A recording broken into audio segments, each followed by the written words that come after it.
आज की कहानी की शुरुआत होगी जहाँ पे देखेंगे कि शांति काकी रानी के पास आती है और रानी को एक पेन ड्राइव देती है।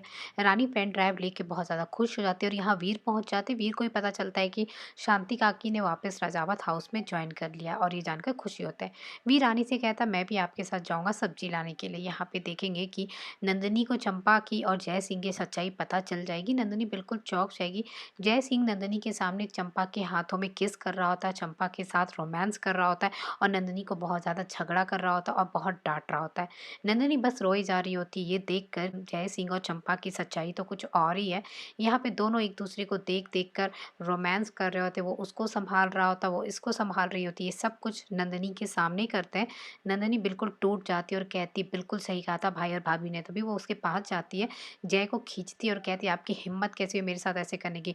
और तभी चंपा को वो एक थप्पड़ जोर से मार देती है। तभी चंपा कहती है बहुत तेज चोट लगी और तभी देखेंगे जय सिंह के पास खड़े होके रोने लगती है और दिखा रही होती है उसे बहुत चोट लगी और वो चंपा को चुप करा रहा होता है। यहाँ देखेंगे वीर रानी के साथ सब्जी खरीदने के लिए जाता है तो कहता है रानी आज सब्जी मैं चुनूंगा, मैं खरीदूंगा। रानी कहती है ठीक है। तभी रानी वहां पे देखेंगे तोरई उठाती है, लौकी उठाती है तो वो सब चीज के लिए मना करता है और कहता है मुझे पसंद नहीं है ये सब।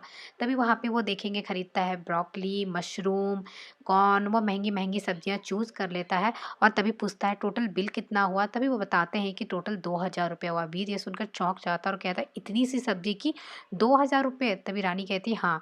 तभी वीर कहते हैं एक काम कीजिए आप ना वही वाली सब्जी ले लीजिए जो आप ले रही थी। तभी यहाँ पे देखेंगे रानी वापस से वही तोरई, कद्दू, पालक ये सारा खरीद के वहां से 500 रुपये में जाने लगती है। तभी पीछे से सूरज रानी को देखता है तो चौंक जाता है। तभी वो राधिका राधिका चिल्ला रहा होता है। तभी यहाँ पे घर में जब ये लोग सब्जी लेकर पहुंचते हैं तभी राजमाता बताती है कि गणेश पूजा, तभी बताती है गणेश पूजा की सारी तैयारी वो कर लेगी और विक्रम सारे मोहल्ले वालों को बुलाने के लिए चला गया होता है। यहाँ पे रानी सपना देखती है कि जब सब कुछ ठीक हो जाएगा तो कैसा होगा।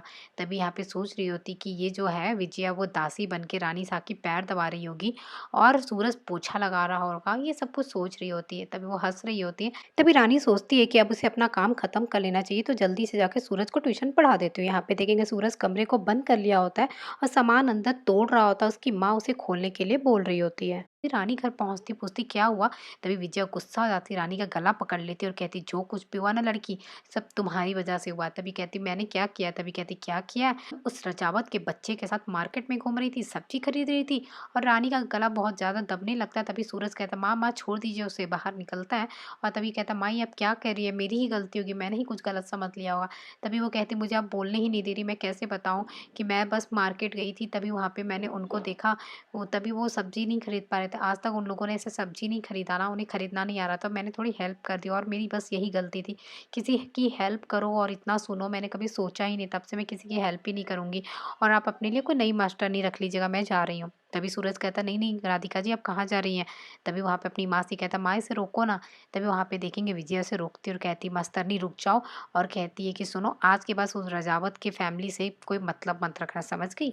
और इतना बोलते हुए चली जाती है। ये नंदिनी कमरे में जाती है और सब कुछ सोचती है कि कैसे जय ने उसे थप्पड़ मारा होता है, कैसे उसके सामने चंपा को गोद में उठाया होता है, वीर ने उसे मना किया होता है, रानी ने उसे मना किया होता है जय सिंह से शादी करने के लिए। सारी बातें उसे याद आ रही होती कि उसने किसी की एक बात भी नहीं सुनी। वीर ने कितनी कोशिश की मनाने की, यहाँ तक रानी ने भी उसे यही बोला होता है। उसे अफसोस होता है, उसे लगता है कि उसे रानी से बात करनी चाहिए लेकिन फिर वो डर जाती है। यहाँ पे रानी फिर वापस ऊपर से नीचे आती तो सोचती है कि क्या करूं, फिर से मैं चलो इस विजया को फंसाने की कोशिश करती है। तभी झूठ मूठ फोन पे बात करती है अपने किसी चाचा से और कहती है नहीं नहीं अब मैं रानी सा से और कोई बात नहीं कर सकती, आज उसने मुझे जिस तरह से डांटा ना अब मुझे उनसे डर लगता है। तभी विजया कहती क्या हुआ छोकरी क्या बोल रही है तू। तभी बताती कुछ नहीं, मैंने वो आपको जो जमीन के बारे में बोला था ना बस उसी के बारे में बात हो रही थी तो मैंने सोचा कि मैं अभी आपसे क्या बात करूं। अब आप तो मेरी कोई बात सुनेंगी नहीं तो रहने दीजिए, वो जमीन शायद पुरानी रानी सा के ही नसीब में होगी। तभी कहती है सुन छोकरी तुम्हारा काम है मुझे जमीन दिखाना, जमीन खरीदना या ना खरीदना ये मेरा मेरा काम है, तो मुझे बस जमीन दिखा। तभी कहती है ठीक है। और तभी वो पेन ड्राइव देती है जो उसे शांति काकी ने दिया होता है और कहती है ये पेन ड्राइव आप देख लीजिए, इसमें सब कुछ है, वो जमीन का लोकेशन, नक्शा सब कुछ आपको इसमें मिल जाएगा।